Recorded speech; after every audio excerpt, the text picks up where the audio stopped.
Hello बच्चों।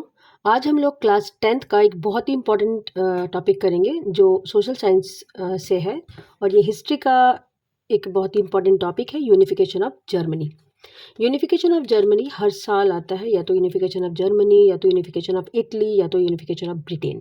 तो इन तीनों में से किसी एक टॉपिक पे ज़रूर लिखने के लिए आता है। तो इसको मैं एक बहुत ही शॉर्ट तरीके से आपको बताऊंगी ताकि आप जब भी क्वेश्चन आए तो आप इसको ज़रूर लिख कर लाएं। तो सबसे पहले बच्चों, all German national party one elections होते हैं जर्मनी में, और उसमें all German national party election को जीतती है।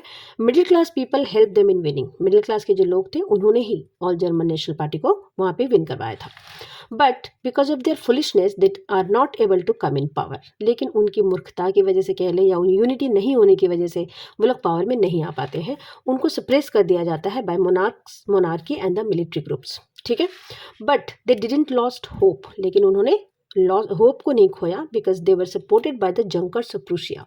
उनको प्रूसिया के जंकर्स ने सपोर्ट किया था। और ये जंकर्स ऑफ प्रूसिया कौन थे? Large owners of Prussia. ये बहुत ही अमीर लोग थे प्रूसिया के।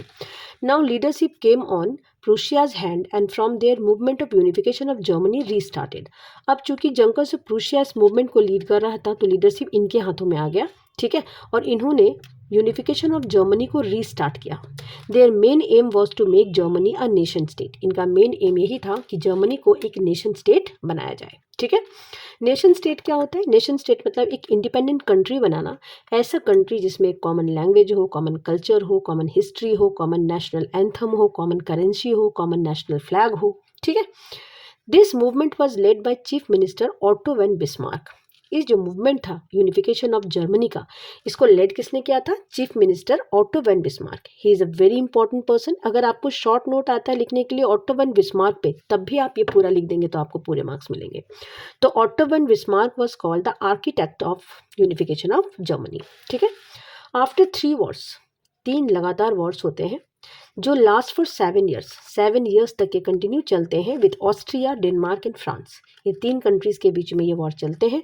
तीनों कंट्री के नेम आपको याद रखने हैं। याद रखने का शॉर्ट तरीका आप FAD याद रख सकते हैं। ठीक है, at last Prussia won by defeating France, Austria and Denmark.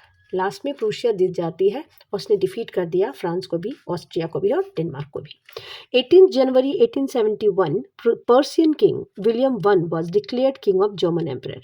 और फिर 18 जनवरी 1871 को पर्सिया का जो किंग था विलियम वन, उसको वहाँ का किंग बना दिया जाता है। ठीक है, now Germany become independent and it was declared as a nation state. अब जर्मनी इंडिपेंडेंट हो चुका था और वो एक नेशन स्टेट बन चुका था।